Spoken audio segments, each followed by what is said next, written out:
12 वर्षापर्यंत बालक अज्ञान असल्याने त्याला सूक्ष्म धर्मज्ञान नसते आणि त्यामुळं त्यानं या वयापर्यंत केलेल्या अपराधास शिक्षेस पात्र समजण्यात येऊ नये असं शास्त्रवचन यमधर्मास प्रतिपादन करणाऱ्या मांडव्य ऋषीनं मात्र स्वतःलाच त्यांनी वयाच्या 7व्या-8व्या वर्षी केलेल्या अपराधाबद्दल दुष्कृत्याबद्दल कठोर शासन भोगावे लागलेले होते.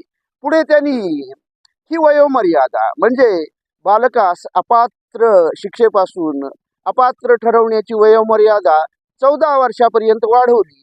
पण त्याआधीच त्यांना स्वतःला मात्र अत्यंत कठोर अशी शिक्षा भोगावी लागलेली होती. ही मांडव्य ऋषी, यमराज आणि महात्मा विदुर यांची कथा, विदुर जन्माची कथा. कृपया कथा संपूर्ण ऐका. आपण अज्ञानानं चुकून सहज असं जे दुष्कृत्य करतो किंवा आपल्या हातून जे पाप घडतं अज्ञानानं, त्याबद्दलही आपणाला त्याचंही फळ भोगावं लागतं काय? म्हणजे आपण जर मुद्दाम होऊन एखादं दुष्कृत्य केलं किंवा पाप आपल्या हातून घडलं, मुद्दाम होऊन घडलं, तर त्याचं फळ तर आपणाला निश्चितपणे भोगावं लागेलच. पण चुकून आणि आपल्या मनामध्ये नसताना सुद्धा आपल्या हातून जर असं दुष्कृत्य किंवा पाप घडलं, तर त्याचंही फळ आपणाला भोगावं लागतं काय? मांडव्य ऋषींच्या कथेवरून त्यांच्या कथेचा संदर्भ घेतला तर या प्रश्नाचं उत्तर होय असंच द्यावं लागेल. मांडव्य ऋषी हे महाभारत पूर्व काळातील एक अत्यंत थोर, तेजस्वी, तपस्वी असे ऋषी. एकदा ते वनामधील आपल्या आश्रमामध्ये समाधीस्थ बसलेले असताना राजाच्या खजिन्यातून चोरी करून पळत सुटलेले काही चोर वनामध्ये शिरले आणि ते नंतर सुरक्षित आसरा शोधण्यासाठी मांडव्य ऋषींच्या आश्रमामध्ये आले. आणि मांडव्य ऋषी अर्थात समाधीस्थ होते. पण चोरांनी त्यांना पाहिलं की ते समाधीस्थ आहेत आणि चोरांच्या असंही लक्षात आलं की ही अत्यंत सुरक्षित अशी जागा आहे. त्यामुळं चोरांनी आपल्या जवळील चोरीचं माल, चोरीचं द्रव्य आश्रमामध्येच सुरक्षितपणे लपवून ठेवलं आणि ते स्वतः मात्र तिथून पळून गेले. त्यांच्या पाठलागावर असलेले राजाचे सैनिक सुद्धा वनामधून ऋषींच्या आश्रमामध्ये आले आणि त्यांनी पाहिले की तिथं चोर तर नाही. त्यांनी मांडव्य ऋषींना समाधीस्थ अवस्थेमध्ये बसलेलं पाहिलं, पण चोरांचा काही त्यांना पत्ता लागला नाही. पण त्यांनी आश्रमामध्ये शोधाशोध केली असता त्यांना चोरीचा माल, चोरीचं द्रव्य ते मात्र त्यांना सापडलं. त्यानंतर त्यांनी मांडव्य ऋषींना प्रश्न विचारले की चोरांचा ठाव ठिकाणा विचारला. पण मांडव्य ऋषींना काहीच माहिती नसल्याने ते समाधानकारक उत्तर देऊ शकले नाही. तेव्हा चोरांना असं वाटलं की हा भोंदू बाबा हाच चोर असला पाहिजे आणि आता समाधीस्थ अवस्थेचं ढोंग करून इथं बसलेला आहे. तो खरं तर चोरांचा सरदार असला पाहिजे, कारण चोरीचं द्रव्य तर आश्रमामध्ये सापडलेलं होतं. त्यामुळं त्यांनी मांडव्य ऋषींना पकडलं आणि राजापुढं उभं केलं. राजानेही मांडव्य ऋषींना चोरांच्या बद्दल माहिती विचारली. पण मांडव्य ऋषी राजापुढेही काही समाधानकारक उत्तर देऊ शकले नाही. तर तेव्हा राजालाही त्याचाही असा गैरसमज झाला की हा भोंदू बाबा हाच खरं तर चोरांचा सरदार असला पाहिजे आणि आता आपल्यापासून हा लपवाछपवी करत आहे. त्यामुळं राजानं मांडव्य ऋषींना भोंदू बाबा समजून सुळावर चढवण्याचा आदेश दिला. त्याप्रमाणे राजाच्या आदेशाप्रमाणे सैनिकांनी मांडव्य ऋषींना सुळावर चढवलं. पण सुळावर चढवल्यानंतर सुळाच्या टोकावरच मांडव्य ऋषींनी समाधी घेतली. त्यांनी ते समाधीस्थ अवस्थेमध्ये गेले आणि आपल्या योग सामर्थ्यानं ते मरण मात्र पावले नाहीत. त्यांची प्राणज्योत मालवली नाही आणि अन्न पाण्या वाचून ते समाधीस्थ अवस्थेमध्येच आपल्या योगबलानं तसेच जिवंत राहिले. आणि असे काही दिवस निघून गेले, पण त्यांचे प्राणोत्क्रमण मात्र झालेले नव्हते.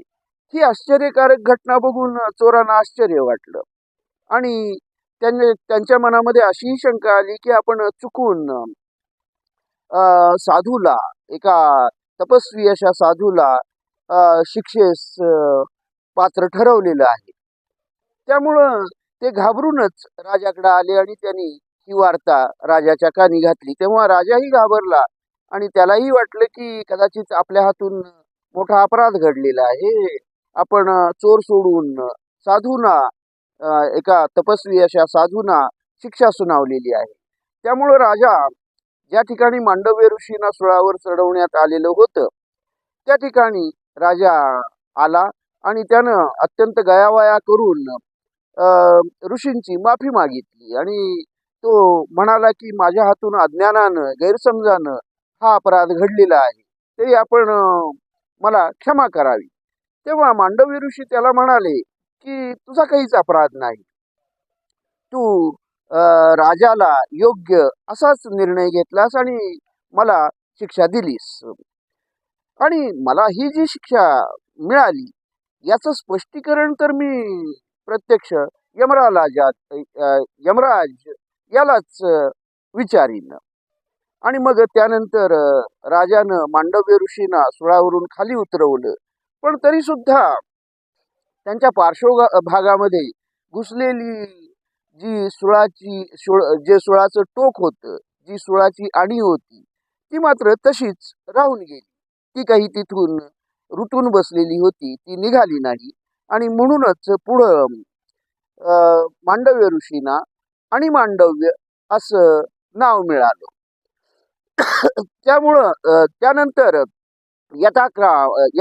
यथाकाल मांडव्य ऋषींचा अंतकाळ झाला. त्यांना मृत्यू आला आणि मृत्यू आल्यानंतर ते जेव्हा यमराजा पुढे उभे राहिले, तेव्हा त्यांनी यमराजाला प्रश्न केला की मला जसं समजतंय असं कोणताही अपराध केलेला नाही, मी कोणतंही पाप केलेलं नाही.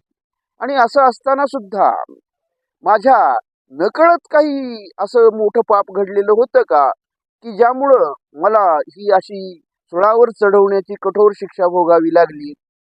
तेव्हा यमराज म्हणाला की जेव्हा तुम्ही 7-8 वर्षाचे बालक होता, त्यावेळी तुम्ही एका फुलपाखराच्या पार्श्वभागामध्ये काटा रुतवला होता आणि त्याला वेदनेनं तळमळत ठेवलेलं होतं, तडफडत ठेवलेलं होतं. आणि त्यामुळंच तुम्हाला सुळावर चढवण्याचं प्रायश्चित्त ही अशी कठोर शिक्षा भोगावी लागली. तेव्हा मांडव्य ऋषी यमराजाला म्हणाले की 12 वर्षापर्यंत तर बालक अज्ञानच असतं आणि त्याला सूक्ष्म धर्मज्ञानही नसतं. आणि शास्त्रवचनच असं आहे की त्या वयापर्यंतच्या बालकाला शिक्षेस पात्र समजण्यात येऊ नये. इथून पुढे तर मी असा नियम घालून देत आहे की 14 वर्ष वयापर्यंतच्या बालकाला शिक्षेस, त्यानं केलेल्या अपराधाबद्दल शिक्षेस पात्र समजण्यात येऊ नये. पण मला मात्र स्वतःला ही अशी कठोर शिक्षा भोगावी लागली. आणि दुसरी अशी एक गोष्ट की न्यायाधीशानं, आता खरं तर तुझा अपराधच आहे की तू मला शास्त्राला अनुसरून अशी शिक्षा न करता शास्त्रवचन झुगारून देऊन माझ्या वाट्याला ही शिक्षा भोगायला लावलेली आहे. आणि दुसरी गोष्ट अशी की न्यायाधीशानं अपराधाचं स्वरूप बघून, अपराधाचं गांभीर्य बघून शिक्षा सुनावली पाहिजे. आणि कठोर अपराधाला कठोर शिक्षा आणि सर्वसाधारण अपराधाला सर्वसाधारण शिक्षा अशा स्वरूपाचं तारतम्य बाळगणं न्यायाधीशाच्या दृष्टीनं गरजेचं असतं. पण हे तारतम्य सुद्धा तू बाळगलेलं नाहीस. एका अज्ञान बालकानं केलेल्या दुष्कृत्याबद्दल तू त्याला अत्यंत कठोर अशी शिक्षा सुनावलेली आहेस. आणि जर न्यायाधीशच अन्याय करत असेल तर ते तर अत्यंत मोठं, ते तर अत्यंत महापाप समजलं पाहिजे. आणि असं महापाप तुझ्या हातून घडलेलं आहे. त्यामुळं तुला शास्त्र ज्ञान पुरेसं नाही असंच यावरून सिद्ध होतं. त्यामुळं मी तुला असा शाप देत आहे की तुला पृथ्वीलोकी जन्म घेऊन मृत्यूलोकी जन्म घेऊन तीन कुळामध्ये जन्म घ्यावा लागेल मनुष्य योनीमध्ये. आणि तिथं तुला शास्त्र ज्ञान शिकावं लागेल. शास्त्र ज्ञानाचं तुला शिक्षण घ्यावं लागेल. आणि मग या शापाप्रमाणे यमराजाचा मृत्यूलोकी जन्म झाला. तो विदुराच्या रूपानं दासीपुत्र म्हणून त्याचा जन्म झाला. आणि त्यानं शास्त्रज्ञान घेऊन पुढं तो महात्मा विदुर म्हणून धर्मज्ञ म्हणून प्रसिद्ध पावला. अशी ही यमराज आणि मांडव्य ऋषी आणि विदुर जन्माची ही कथा प्रत्यक्षात देवतांना सुद्धा त्यांनी केलेल्या पापकर्माचं फळ भोगावं लागतं.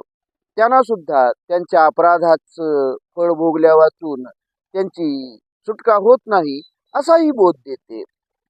आणि अशी ही केवळ विदुर जन्माचीच कथा नाही तर ही कथा अनेक अर्थानं बोधप्रद अशी आहे. धन्यवाद.